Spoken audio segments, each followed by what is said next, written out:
시청자 여러분 안녕하십니까. 지금부터 전우편의 안보정론을 시작하겠습니다. 여러분들께서 아주 잘 아실 것이라고 믿는데요. 전에 통일연구원의 원장님으로 계셨던 김태호 박사님이십니다. 우리 국내에서 북한 핵 문제, 전반적인 핵 문제에 관해서는요, 최고의 전문가로 그렇게 평가를 받고 계신 분인데, 그래서 이번에 이제 김정은이가 이 핵을 선제적으로까지 사용하겠다.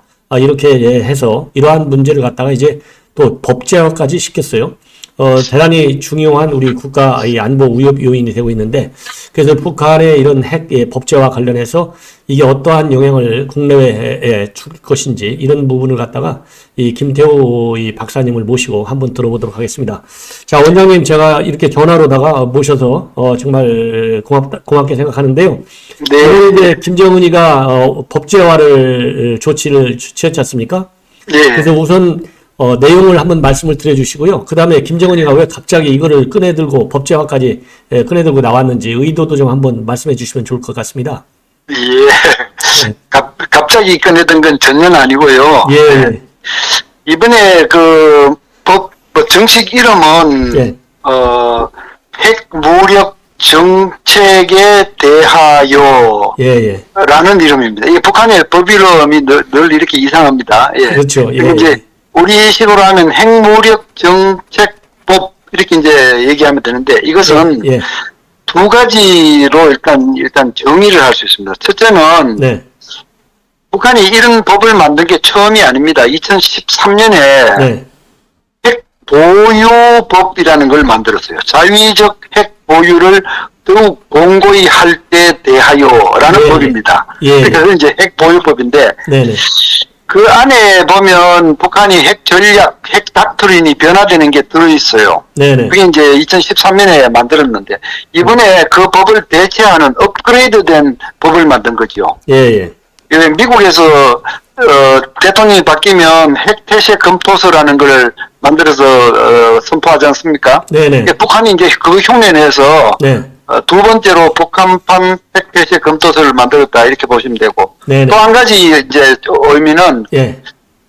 지금까지 북한이 핵을 보유하고 2006년 이후 지금까지 핵 전략이 굉장히 공세적인 것으로 바뀌어 왔습니다. 그렇었죠. 예, 일반 국민은 이걸 뭐 의식을 안 하고 사시겠지만 우리는 이제 쭉 추적을 하니까요. 예. 그러니까 약소국형에서부터 강대국을 흉내내는 쪽으로 굉장히 강력한 전략으로 바뀌어 왔는데 네네. 그 과정을 다 담은 총정리한 것이다. 예. 예, 이렇게 보시면 됩니다. 네네. 자, 이제 그리고 이제 왜 이거를 갑자기 내놨느냐 하면 절대로 갑자기 내놓은 게 아닙니다. 네네. 그동안 북한이 해온 걸 보면요. 네. 2006년 핵실험한 직후에는 우리는 핵을 방어용, 억제용으로만 보유하겠다 이렇게 예. 얘기를 했고요. 그랬었죠. 그다음에 또 다른 나라가 먼저 핵을 사용하지 않는 한 우리가 먼저 핵을 사용하지는 않는다. 소위 예. 핵 선제 불사용이라는 그렇죠. 영어로는 이제 NFU라고 합니다. No First Use라고 그러는데 그렇죠. 이거 다 표방했죠, 그죠? 예. 그런데 이게 이제 야금야금 바뀌었습니다. 예.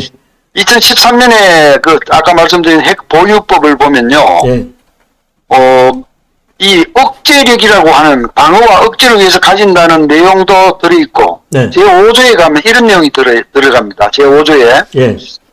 핵 보유하지 않은 나라가 핵을 보유한 다른 나라와 야합해서 네. 우리를 공격하거나 네. 맞서지 않는 한 예. 그 비핵국에 대해서는 핵을 사용하지 않겠다. 네네. 이렇게 이제 그 5조가 그 말을 바꾸면 무슨 뜻이냐면요. 예. 핵을 보유하지 않은 대한민국이라 하더라도 네. 핵을 보유한 미국과 네. 동맹을 해서 우리한테 맞서면 대한민국에 대해서 핵을 사용하겠다는 얘기거든요. 그렇죠. 그래서 이게 이제 사실은 그때부터 핵 사용을 천명한 법입니다. 그게 네네. 2013년 그 법이. 그래놓고 그 이후에 금년에 와서는 4월 25일 그 인민군 창건 기념일 김정일 위원장 연설을 통해서 네. 핵을 사용한다고 분명히 명시를 했고요. 네네. 5월 5일 날 김여정 그 노동당 부위원장이 담화를 특별히 발표를 해서 네. 핵은 전쟁 시에는 전쟁 초기에 사용해서 네. 적의 전쟁 의지를 꺾는 것이 그 목표다. 네. 이게 지금 노골적으로 대한민국을 향해서 이제는 핵을 먼저 사용하겠다, 선제적으로 사용하겠다. 네네. 이게 쭉 바뀌어온 겁니다. 그렇죠. 그러니까 이게 이 법이 갑자기 나온 게 아니고 네네네. 쭉 바뀌어온 내용들을 다시 한번 법으로 이렇게 총정리한 겁니다. 네네. 예, 그 내용이 지금 제가 말씀드린 것처럼 약소국형 핵 억제 전략에서 강대국형 핵 사용 전략, 핵 예. 전투 전략, 예. 핵을 이제 적극적으로 사용할 수 있다는 뭐 이런 네. 내용으로 바뀌었고, 그걸 네. 사실상 대한민국을 지목하고 있다. 네네. 미국에 대해서는 억제 전략을 그대로 가져가고 대한민국에 대해서는 핵 사용 전략을 펼치겠다. 네네. 여기 뭐 대한민국을 사실상 지목한 겁니다. 그렇죠. 한반도에 전쟁이 일어나면 한국이 미군하고 같이 협력하게 돼 있잖아요. 그렇죠. 그 협력하면 대한민국에 대해서 핵 쓰겠다고 얘기한 거잖아요. 예, 예. 그러니까 이 내용이 굉장히 심각한 건데 예. 이런 것들을 우리 국민들은 잘 모르는 것 같고 네네. 정규 방송들은 글쎄요, 문재인 때 사람들이 다 방송 언론들 그대로 남아 있어서 그런지 우리 같은 사람한테 있는 거를 소개를 하라 그러면 아주 자세히 소개해 줄 수 있는데 뭐 전혀 모르지도 않고 예, 예. 이게 지금 이슈 삼아야 될 만큼 중요합니다. 예, 그래서 제가 오늘 저 원장님 모시게 된 것도요. 예. 이제 원장님이 우리 국내에서 아주 최고의 이제 핵 문제 전문가이기도 하고, 바로 똑같은 문제의식을 참 가지고 있어서 참, 이게 이심저심이 이 통하는구나 하는 생각이 들었는데, 예. 이제 이 문제를 제 나름대로 이제 평가를 한번 해드렸거든요. 예. 그래서, 아니, 어떻게 대한민국 언론에서 이게 최고의 안보 운영 요소인데, 아무도 다르지 않냐. 그래서 제 방송도 안보 정론인데, 제가 이것만 방송해도요, 사람들이 안 봐요. 이것만 한 10,000명, 20,000명 밖에 안 봐요. 그럼에도 불구하고 제가 계속 문제 제기를 하고, 그러면서도 너무나 안타깝고, 이 사안의 엄중성에 대해서 너무 우리 국민들이 이런 게 흔히 이제 안보 불감증이라고 하지 않습니까? 맞습니다. 우리 예. 저 교수님하고 원장님하고는 과거에도 이제 방송에 많이 출연했잖아요. 그래서 맞습니다. 우리 김 원장님의 예, 말씀을 직접 한번 우리 시청자 예. 여러분들한테 들려가지고 이게 얼마나 중대한 우리 안보의 의미를 우리 예. 한국 안보뿐만 아니라 이 국제 이 NPT 체제에도 영향을 주는 건지 이런 것을 깊이 있게 좀 한번 들어야 될 것 아니냐. 그래서 제가 모셨어요. 예, 그래서 말이죠. 지금까지 이제 배경을 말씀드렸는데, 네. 그러면 이제 이번에 발표한 이 법령만 가지고 분석을 해보면요. 네네. 이 법령이 전문이 있고 11개 조항을 가진 그런 이제 법령인데, 그렇죠. 그렇죠. 이게 이제 제1조에서는요, 네. 그 핵무력을 국가 방위력의 중추다 이렇게 이제 딱 1조에 그 사명을 정해놓고, 예, 예. 그 다음에 이제 3조, 4조, 5조, 6조. 예. 이것들이 굉장히 위험한 내용들을 담고 있어요. 제가 예. 이걸 이제 소개를 좀 해드릴게요. 예, 예. 좀 잘 좀 해주세요. 저 자세히. 예. 예, 예. 3조에는 말이죠. 예. 이 핵 사용을 결정하는 권한은 오로지 김정은 국무위원장한테만 있다. 네네. 한 사람한테만 권한이 있다. 이제 이렇게 했고요. 4조에는 네네. 이 북한 군대, 핵을 운용하는 군대에 대한 얘기인데, 예. 핵 사용 명령이 떨어지면 즉각 이행해야 한다. 예. 그러니까 3조, 4조가 바로 핵 권한을 김정은한테 한 사람한테 다 몰쳐준 거죠. 그렇죠. 이게 이제 국내적으로는, 북한 국내적으로는, 이 김정은 정권 수령 독재 체제를 공고히 하는 소위 정권 공고화 수단으로 사용한다 이런 측면도 있지만, 네. 그보다 더 문제가 되는 거는 미국 같은 나라는 소위 팔 시스템이라고 그래서요. 핵을 사용할 때는 네. 뭐 잠수함 함장이 지 마음대로 발사하는 게 아닙니다. 네네. 그리고 대통령도 자기 마음대로 혼자 발사하는 게 아닙니다. 네네. 그게 다 아주 높은 사람, 책임 있는 사람들이 암호를 나누어 가지고 있으면서 네. 합쳐야 돼요. 네네. 그러니까 핵이 어떤 한 사람의 독단에 의해서 발사되지 않도록 하는 체계를 담고 있는데, 네.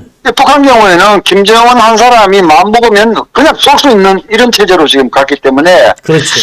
예, 이제 이게 굉장히 위험하고, 5조는, 아까 말씀드린, 2013년에 5조하고 똑같습니다, 내용이. 예. 그러니까, 비핵국이 핵국가 야합에서 우리를 공격하지 않는 한 핵을 사용하지 않는다, 그 비핵국에 대해서. 근데 이거는 그대로 말을 바꾸면, 대한민국이 한반도에 전쟁이 일어나서 한미 동맹이 작동되면 한국에게 핵을 사용하겠다. 굉장히 위협적인 내용입니다. 그렇죠. 그 다음에 6조. 이게 이제 이번에 새로 들어온 내용인데, 예, 이 6조는 핵을 사용하겠다라고 하는 적극적인 전제하에서 이런 경우에는 핵을 사용하겠다라고 이렇게 밝힌 건데, 네네. 그 조건을 5가지를 들었어요. 이 예. 5가지가 이런 것들입니다. 예, 북한에 대해서 핵이나 대량 살상 무기 공격이 행해졌거나 임박하다고 판단되는 경우. 예, 그다음에 둘째는요. 예. 북한 지도부에 대해서 재래 공격이나 핵 공격이 행해졌거나 임박하다고 판단되는 경우. 예.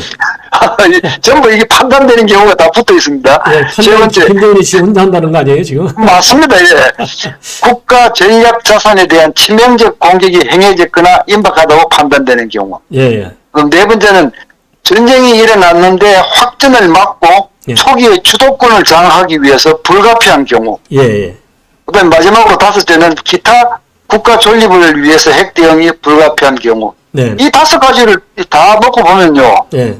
아무 때고 지 맘대로 핵 다 사용할 수 있는 거예요. 상대가 핵 공격을 했든 안 했든 예. 또는 뭐 재래 공격을 했든 안 했든 예, 예. 뭐 예를 들어서 뭐 한미 연합훈련 같은 것도 김정은이 판단할 때 이건 우리가 위험하다고 판단했다 이러면 핵을 쏠 수 있다는 얘기예요. 그렇죠.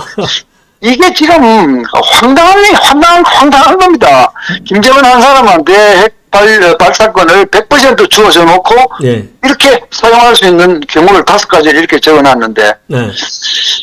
이건 서방 국가 기준으로 보면 정말 황당한 법입니다. 네. 황당한 법입니다. 예, 네, 네. 그래서 유엔 사무총장도 성명 발표했고 유럽연합도 성명 발표했고 미국, 영국, 프랑스 같은 나라들이 깊은 유감과 우려를 이미 표명을 했죠. 그렇죠. 예. 예, 이게 바로 지금 이번에 나온 소위 핵 무력 정책 법입니다. 이거 지금 제대로 잘 알아야 되는데 예.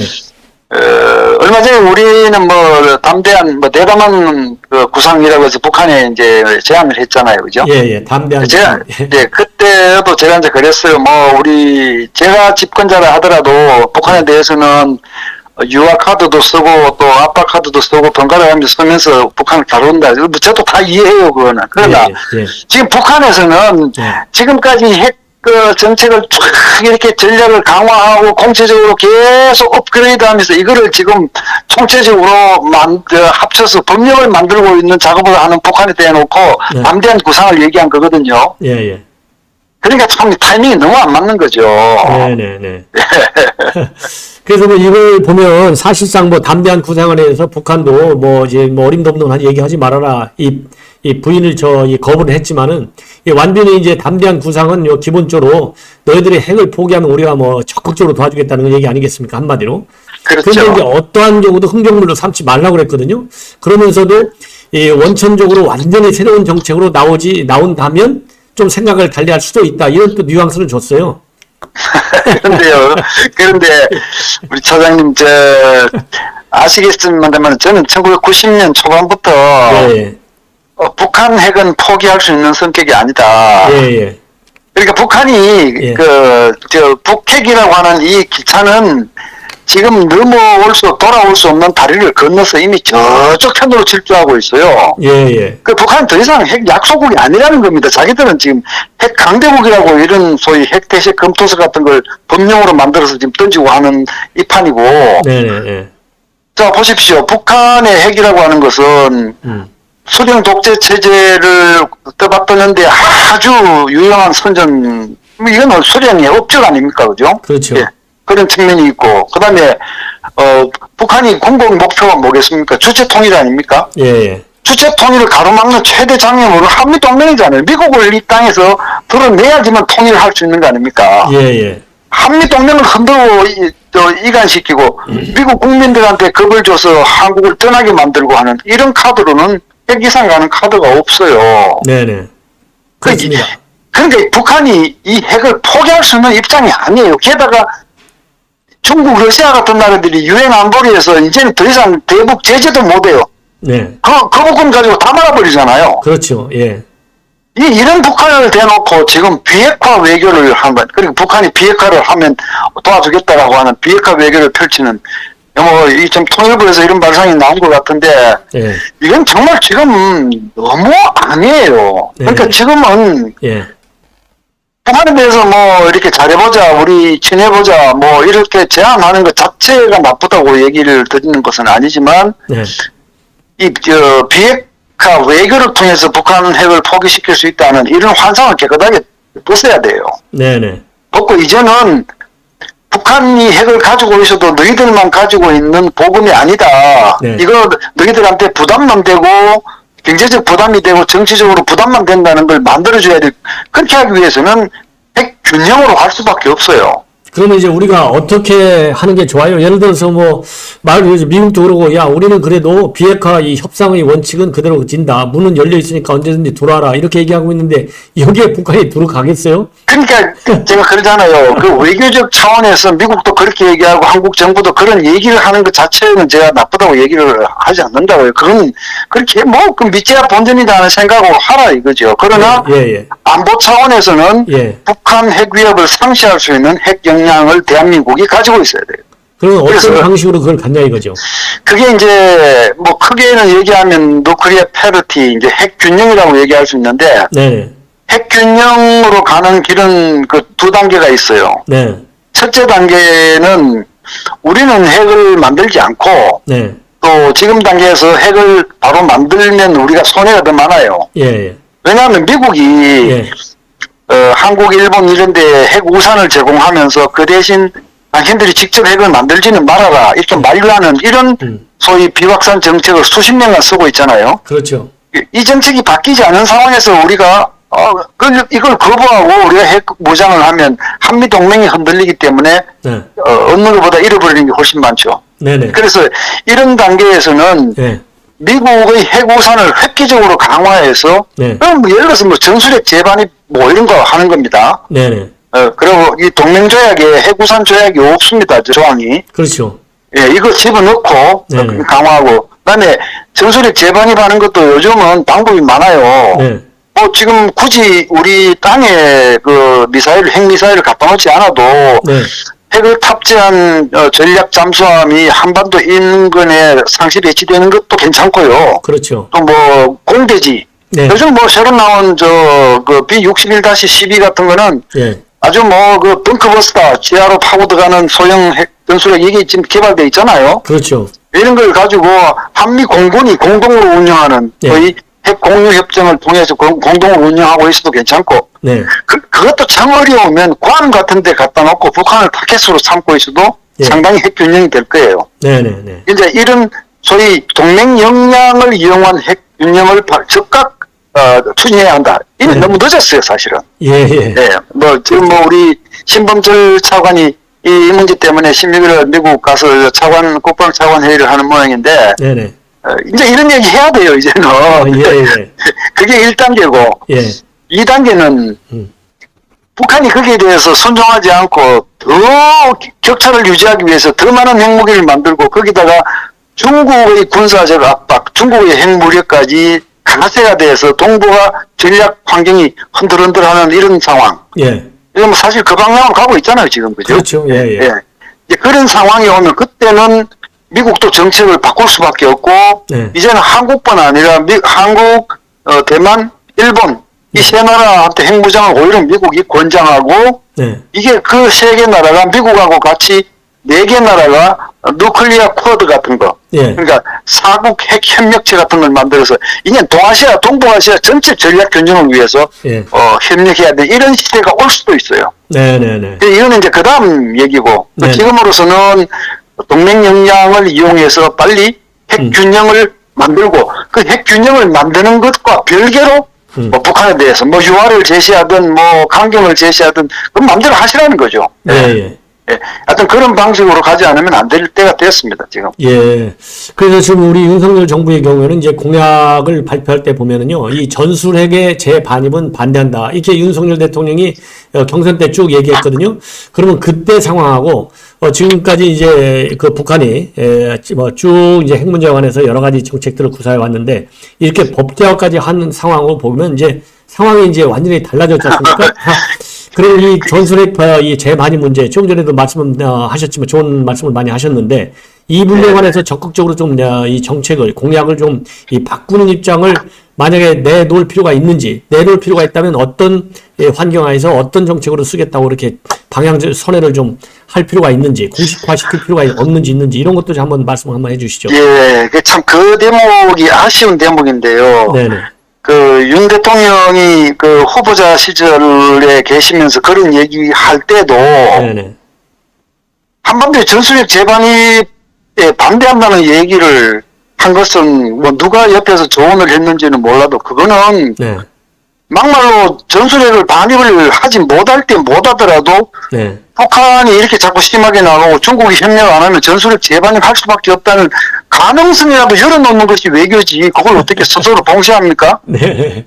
그러니까 그거는 누가 어떻게 조언을 해서 그런 말씀하셨는지 모르겠는데 네네. 그거는 현명한 발언은 아니었고요. 네네.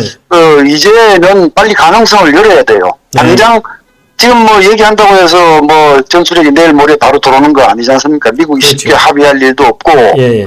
또 사실 합의를 잘 안 해줄 가능성이 훨씬 높아요. 예. 지금 미국이 핵무기를 다른 나라에 투입할 때는요, 그 나라의 정치적 안정성을 먼저 봅니다. 그렇죠. 대한민국처럼 정권이 바뀌면 뭐 친북했다가 또 일로 갔다 절로 갔다가 좌우로 왔다 갔다 하는 이런 나라에는 미국이 핵무기를 주둔시키는 거 굉장히 껄끄럽죠.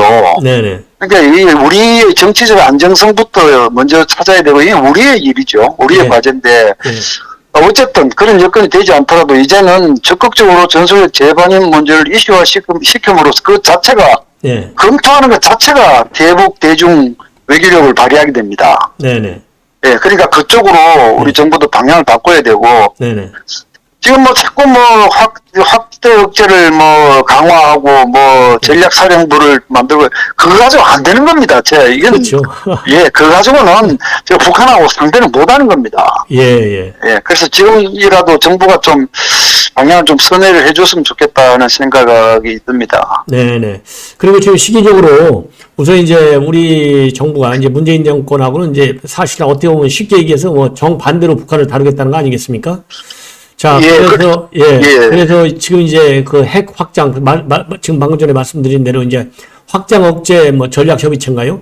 이게 그동안에 사실 이제 사장되어 있었는데 이거 이제 바로 가동시키는 협상을 지금 이제 진행하고 있지 않습니까? 그 문제에서 이번 그 북한의 이 핵 법제화 문제를 좀 본격적으로 다뤄가지고 좀 이 강경 기조로 입장을 발표하는 게 어떻겠느냐? 저는 그런 생각이 뭐 대찬성입니다. 당연히 그렇게 했어야 됐고 저는 5월 20일 날 그 한미 정상회담 때 그런 얘기가 나와야 된다고 신문에 칼럼도 쓰고 했었어요.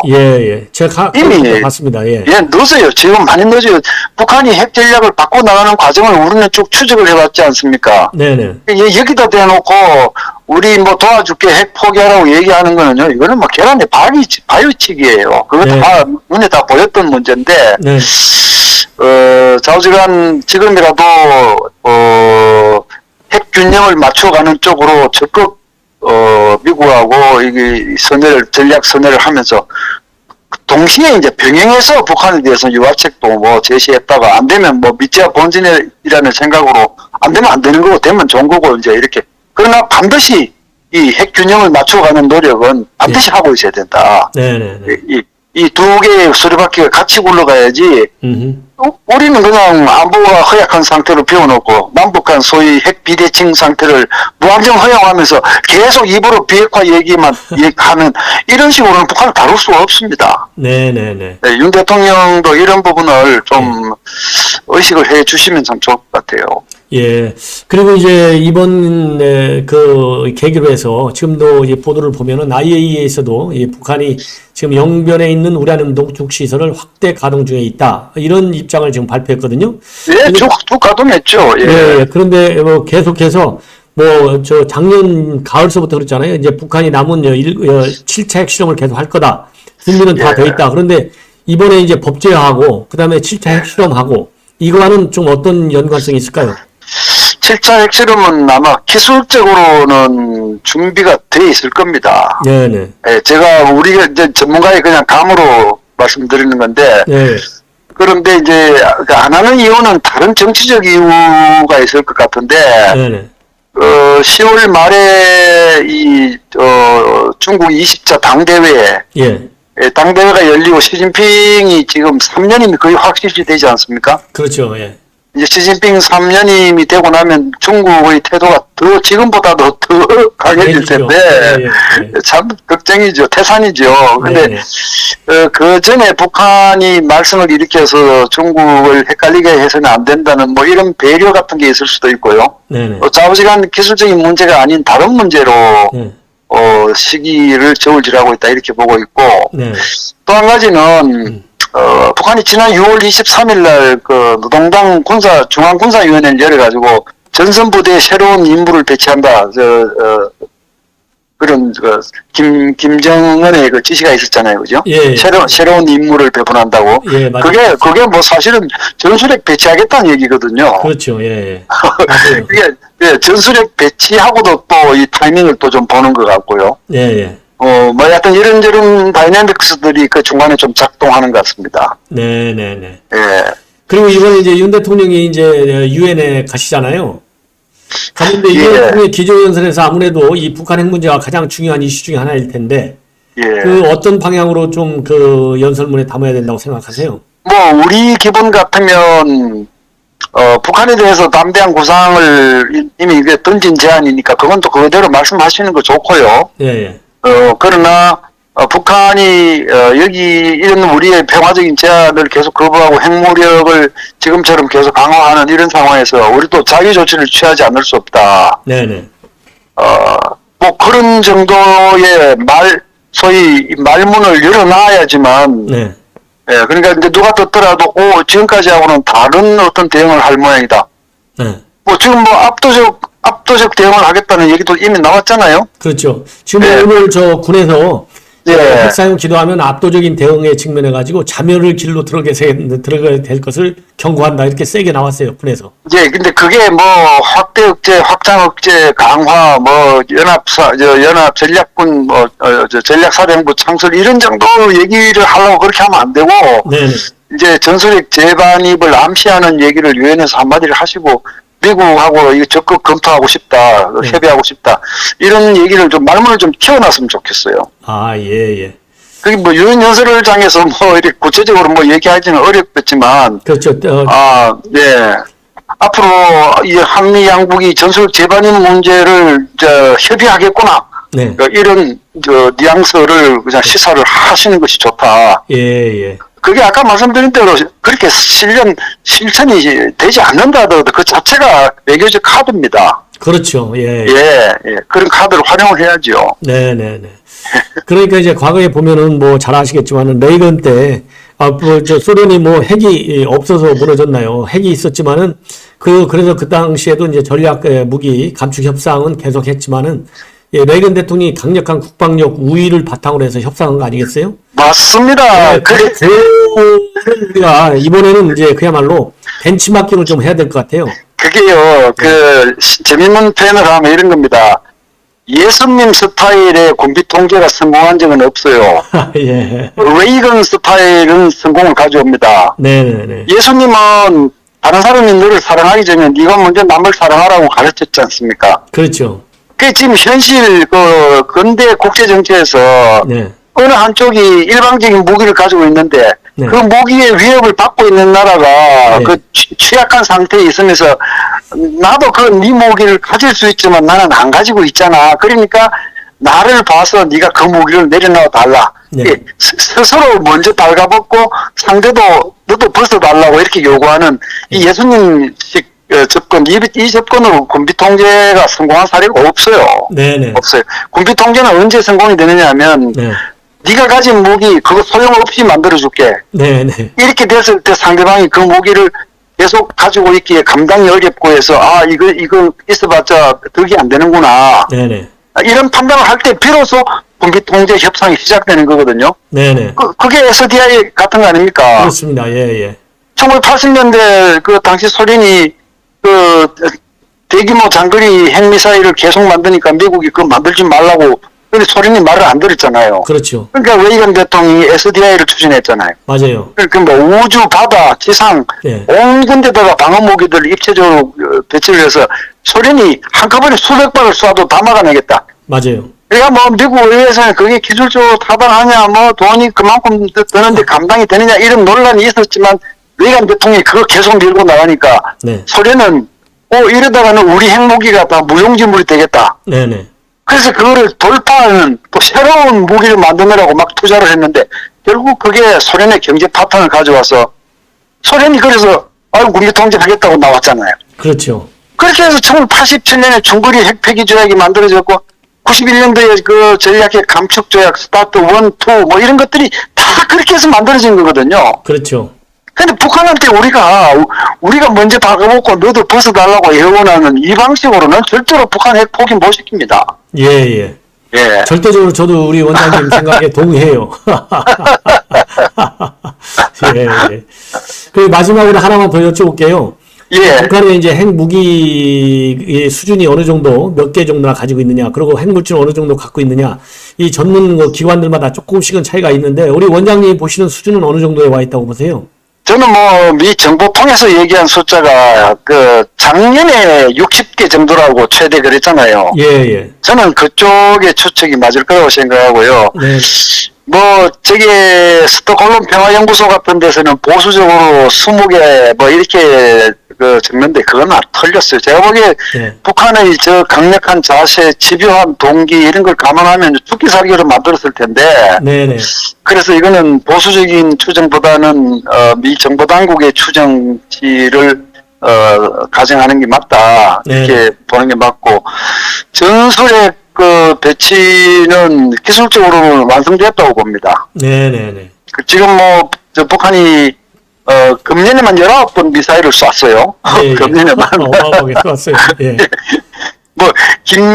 김일성 시대, 김정일 시대를 합쳐서 이렇게 쏜 게 보니까, 열 몇 번인가 이렇게밖에 안 돼요. 네네. 그런데, 31번이구나. 31번인데, 예. 이 김정은 시대에 와서 쏜 게 156회인가 그래요. 예. 무지막지하게 쏜 게. 근데 최근에 와서는 예, 예. 전부 이 단거리 미사일을 많이 쏘았어요. 예, 예. 예, 북한판 이스칸데르라든지 북한판 에이테컴스라든지 예, 예. 신형 전술 미사일이라든지 예, 예. 어떤 극초음속 미사일 이런 것들이 전부 대남용 전술핵용인데 네네. 북한이 이렇게 단거리 미사일들 계속 쏘는 거 보면 탑재할 전술핵 개발하고 지금 같이 가는 거라고 보이는데 네네. 기술적으로는 이미 그 선을 넘었다고 저는 봅니다. 전술핵 네네. 배치가 가능하다 이렇게 보고 그런 미사일들이 우리가 가진 이 팩2 시스템 우리 방어망 그리고 예. 미군이 가진 사드 예. 이걸로는 잘 못 어렵죠. 막는다는 이런 또 참 엄청난 문제가 있어요. 예, 예. 그러니까 많은 사람들이 그러면 그런 거 필요 없으면 왜 방어 무기를 왜 가지고 있느냐고 그건 또 그렇게 봐서는 안 되는 것이 예. 이 팩2나 사드는 탄도미사일 방어 무기 아닙니까? 그렇죠. 예, 탄도미사일은 궤적대로 날아오는 거거든요. 예, 예. 자유낙하하는 거니까. 맞아요. 예, 그러니까 이제 이쪽에서 저쪽에 날아오는 궤적을 계산해서 그 궤적으로 요격 미사일을 발사해서 맞춰 떨어뜨리는 건데. 네네. 근데 지금 이스칸데르 같은 경우는 변칙 기동을 하잖아요. 예, 예. 그다음 극초음속 미사일 같은 거는 예. 이게 탄도가 분리되어서 마지막에 떨어지면서 음속 5배가 넘는 속도로 앞뒤 좌우 기동을 한다고요. 예. 그러면 못 막는 거예요, 이거. 예. 못 막는. 그러나 북한이 그거 말고도 이 탄도미사일도 엄청 많이 가지고 있으니까 예. 여전히 우리한테 방어 무기는 필요하지만 네. 그러나 북한이 마음먹으면 그런 데 전술력을 탑재해서 우리 방어망을 돌파하겠다고 생각하면 바로 돌파가 되는 거죠. 예, 예, 예. 그러니까 이제 이게 우리 말로는 삼축체제 한다고는 하지만 네. 이 그런 취약성이 그대로 남아 있고, 네. 근데 거기에 대해서 제가 이 시간 조금 더 말씀드려도 되는지 모르겠습니다. 괜찮습니다. 예. 예. 우리 대통령께서 그 선거 기간 중에 킬체인 얘기하시고 또 선제 공격하겠다는 얘기도 하셨잖아요, 그죠? 예, 예. 그다음에 우리 군에서 또 고위직자들이 참수작전 얘기를 많이 했고, 네네. 근데 이번에 북한이 만든 이 법의 제6조 제2항에 보면 북한 지도자를 향해서 공격하면 핵을 사용한다고 그게 두 번째 내용입니다. 그렇죠. 예, 이게 지금 거기에 대해서 신경질적인 반응을 보인 건데 네네네. 이런 부분도 좀 더 정제돼서 발언이 나가야 된다고 생각해요. 특히 네네. 대통령의 입에서는 이게 우리가 참수작전 하겠다, 필체인 하겠다 이런 얘기들을 대통령 통수권자 입에서 자주 나가게 되면 이게 북한의 핵무력을 급속도로 증강시키는 촉발 요인이 될 수 있고 네네. 북한이 거기에 대응하기 위해서는 대한민국을 기습으로 먼저 핵으로 기습할 때 기습 대상을 확 광범위하게 넓혀서 기습 작전 자체를 훨씬 광범위하게 만들 수도 있어요. 그렇죠. 이제 이게 여러 가지 나쁜 악순환을 가져오기 때문에 네네.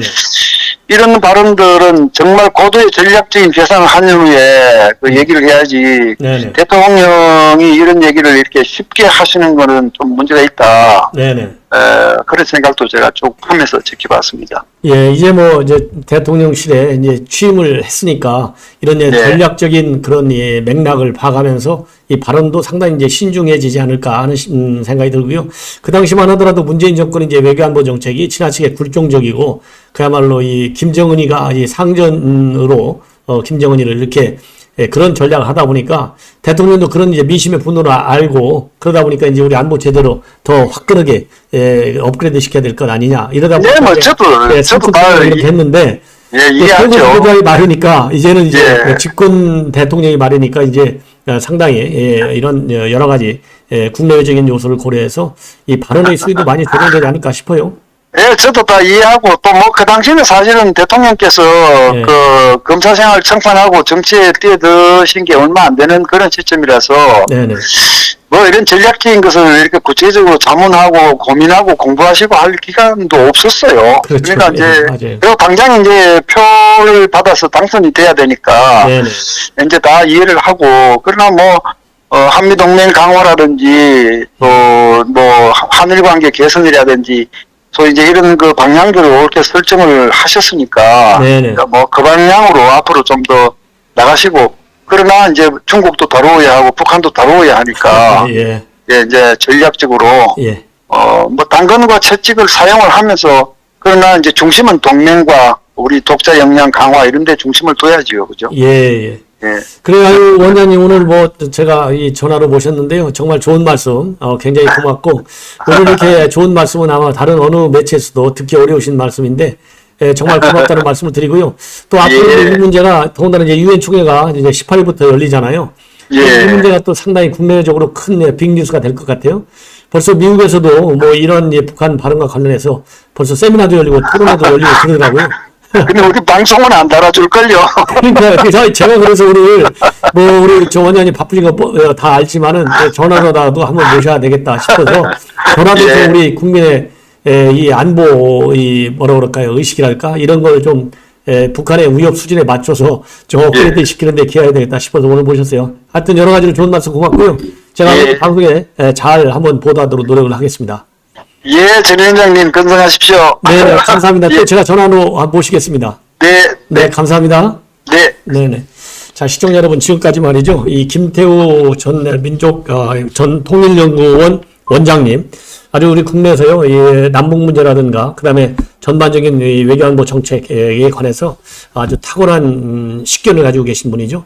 그동안에 이 방송에도 많이 출연하셨고, 그리고 이제 각종 이 언론 매체라든가 학술 이런 데도 기고문을 많이 쓰시는 분이에요. 아주 연구력이 왕성하신 분인데, 제가 한번 모셔서 이 전문가의 의견을 보다 더 깊이 있게 들으실 수 있도록 제가 프로그램을 한번 만들었습니다.